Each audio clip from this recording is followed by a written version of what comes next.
being here today. A couple of things here. Change is inevitable in this business, for better or for worse. Although never easy, we take great responsibility in working hard to find the best leaders in small college athletics each and every year to lead the young people who don an Indian Hills uniform. Anytime this men's job comes open, this men's basketball position, there's a lot of phone calls that are made, there's a lot of emails that are received, there's a lot of text messages from people that I don't even know trying to get a hold of me. It's one of the best positions out there at the junior college level, without a doubt. Our team has taken a lot of pride in going through the process, looking for the next head men's basketball coach here at Indian Hills. And I feel like we found someone today that checks all the boxes. And one thing to be said about success on the court, but looking for the individuals that are going to lead our young people off the court through the academic rigor that is college athletics, and provide them an opportunity to move on and do the best they can to obtain a bachelor's degree and hopefully either play this game for a very long time or have an opportunity to use that degree to make their lives much, much better. And I feel like we've tapped someone here at Indian Hills that will check all those boxes for us. Many of you know him already. It's my pleasure, ladies and gentlemen, to introduce our next head men's basketball coach, Mr. Josh Sash.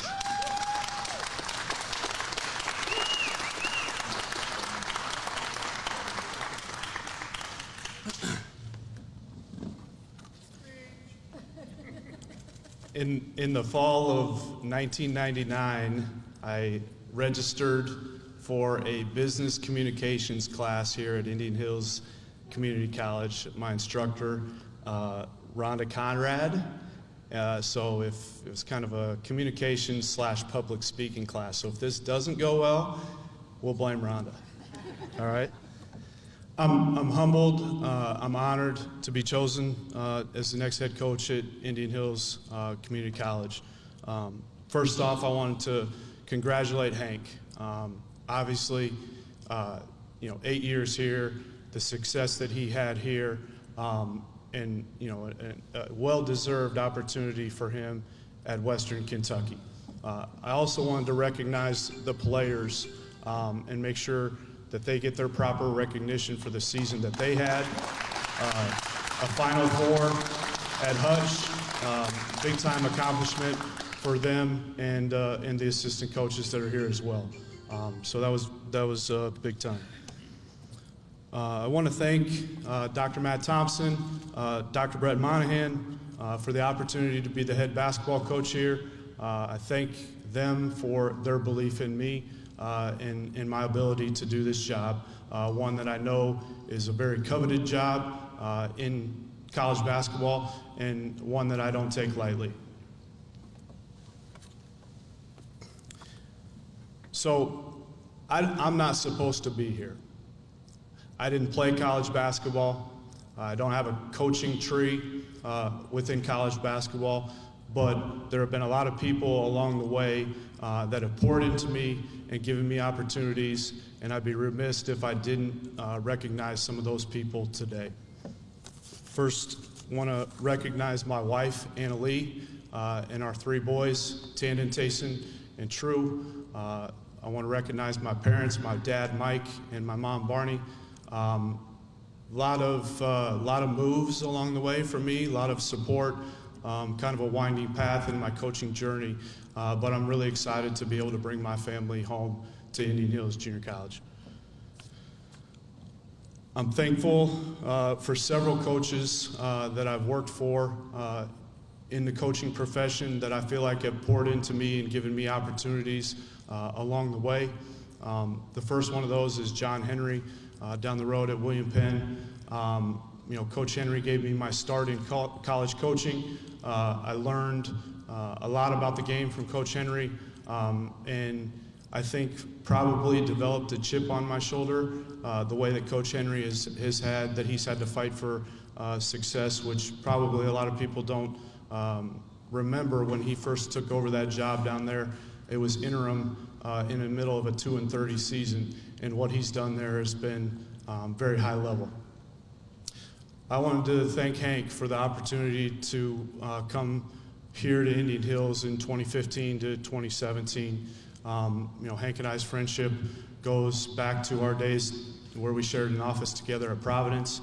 And when he brought me back here, it was a big-time opportunity for me to be here at Indian Hills and to be back in Iowa and close to family.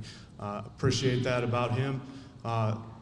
One thing that I learned from Hank is the relationships that he did building relationships with players. And he did an outstanding job with that, and that's been something that, that I have tried to model in myself after him in my career. Kareem Richardson, I worked for 2 years at University of Missouri, Kansas City. Kareem is as good a basketball coach as I've been around. He's a sharp basketball mind. I learned so much about coaching the game and developing players from him. And I really appreciate the 2 years that I had working for him. The last one would be my former boss at North Dakota State, Dave Richmond, gave me an opportunity there to be there this past 3 years. Dave is relentless at improving each player, improving the overall program. He's a player's coach. He's a guy that does a great job building relationships with players, and I really appreciate the opportunity that he gave me there at North Dakota State. So it's no secret that Indian Hills is a premier junior college job, in the country. There's tradition here, there's expectations, there's name recognition, there's facilities, there's resources. But the thing that really brought me back to Indian Hills was the people. The people here, Warrior Nation, the best fan base in all of junior college. I'm really excited to get to be back here and get to work for you again to try to put together the best team that we can put together. There's a couple things, and maybe I'll get asked these questions. I know a lot of times in press conferences, people want to know how we're going to play. And without having a team completely put together yet, I think that's probably unfair to talk about. In my 1 year as a head coach at DMAC, I wanted to really pressure on the defensive end of the floor. I thought we were going to be really good defensively. The first game of the year, we lost 113 to 110, and that was not in overtime, right? And I realized real quick I needed to change, how we were going to defend. So one thing I will promise you, our players are going to be disciplined, okay? Our players are going to play really hard. Our players are going to play unselfish. They're going to be connected, and we're going to have a lot of fun doing it. The schedule, I hope that we can bring the community, the Warrior Nation, here to the Hellier Center. I think you'll see when the schedule is released, and it's not done yet, but I think you will be excited that we have a very challenging schedule, and there's a lot of high-level teams on our schedule, both here in the Hellier Center and on the road. And so, tune in for those things. That's exciting to me to challenge ourselves and to play the best teams in the country in junior college. Once again, I'm honored to be the head coach. This is an opportunity of a lifetime for me. Really excited to be here. Can't wait to connect with all of you again and continue to build relationships with you. If there's any questions from the media at this time, feel free. Coach, have you met with the guys that have an opportunity to come back from last year? And if not, when would you do that? Yeah, so I met this morning with a group of guys that can come back to play here. I understand the situation that, they signed up to play basketball here for Hank Plona. And, I'm not Hank Plona. And we talked about that. I think Hank and I, there are some things that we maybe do the same, and there's maybe some things that we, would do differently. But the first and foremost thing to me is to build relationships and build trust with these guys over the next few weeks. I want to get to know them as people first. I've seen them play basketball. I've seen them in Jamboree. I've seen them on Go Hills TV. I've seen them at Hutch. So I have an idea from a basketball standpoint what they have to offer. But I want to get to know them as people. I've communicated to them that I'm pretty transparent and pretty cut and dry of who I am. I'm not going to try to sell them anything on why they should stay here, but I think if they can get the chance to know me and I can get the chance to know them, and mutually we decide that it's a good fit, then I really hope that we can get those guys to be back on board as Warriors. Coach, congratulations. First of all, next you. one for you here. A lot of things I'm sure that led up to this. What are some emotions that you're feeling here today? Yeah, it's the emotion of feeling like you're coming home. I know what your parents are feeling. Yeah, the first time I was here in 2015 to 2017, my younger brother passed away, and that was a very tough time in my life. And I still think back on the people here and how the people treated me. And it feels like family here, just being back here this morning, walking through the halls here, getting a chance to reconnect with some of the people here. It just feels comfortable, and it feels like this is where I'm supposed to be. Talk about recruiting, and obviously that's going to get started right away if it hasn't already. What's the next few weeks going to look like? Yeah, we're going to hit the ground running. Ideally, I hope that, like I said earlier, that we can build relationships with some of the current players. I hope we can get them to come back. But then, there's a significant amount of work to be done with building a roster, and that'll take the majority of the summer, I expect.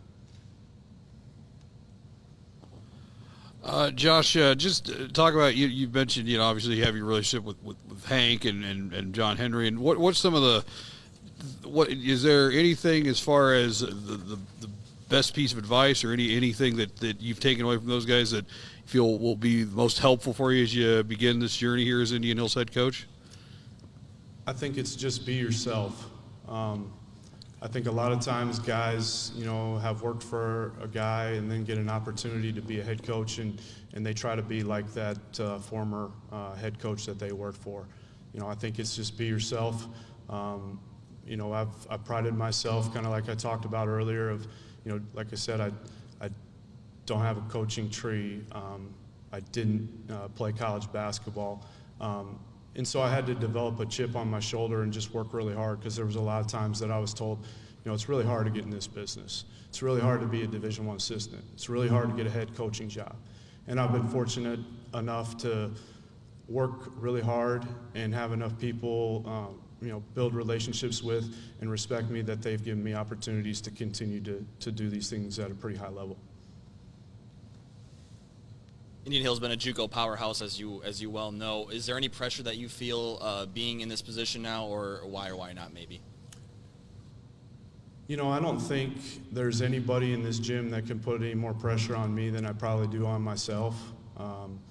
It doesn't matter where I'm at, what the job. I'm going to expect to be the best that I can be and try to put the best product on the floor that I can. The best product in the community, the best product in the classroom, and I'm going to work extremely hard to do that. I don't know any other way. Josh, I know you're 1 year at DMAC. Obviously, you took the team to the national tournament. As unfortunately the year the national tournament got called off because of the pandemic. Do you feel like there's some, I don't know, for you personally, a little unfinished business if you can take this team to the national tournament and get a chance to be a head coach on that kind of a stage? Yeah, my experience at DMAC was a really good experience. Like I said, we had success. We went 29-4. We were picked to finish 4th in the league. We won the league and then won the region tournament to go to the national tournament. We were picked as the 2 seed, and there was a lot of people that thought we would have a really good chance over there at Danville. And then, right before the pandemic, everything shut down and the tournament was canceled. Thought I had a pretty good team. If I would have returned to DMAC, I knew I had a really good team coming back with a couple pieces there. And then, Brett Putz took over and won the national title that following year. And, he did a heck of a job. Every year is different. I'm not going to be up here making any types of predictions or anything like that, but obviously that's the goal, to compete on the national level at the highest level.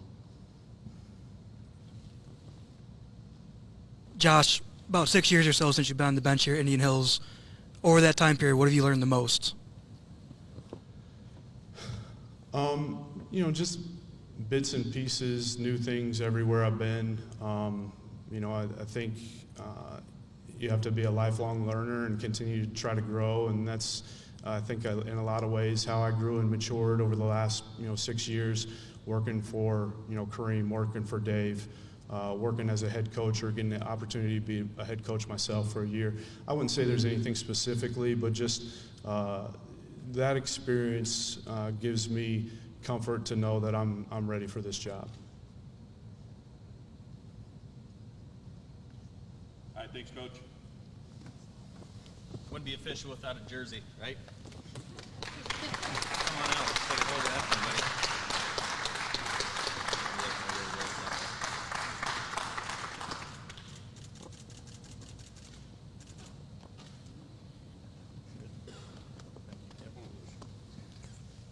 All right, folks, obviously Josh will hang around a little bit for anyone that wants to chat with him, and I'm sure many of you do. I will share with you that he will be on the coaches show tonight at Warehouse Barbecue and Brew House.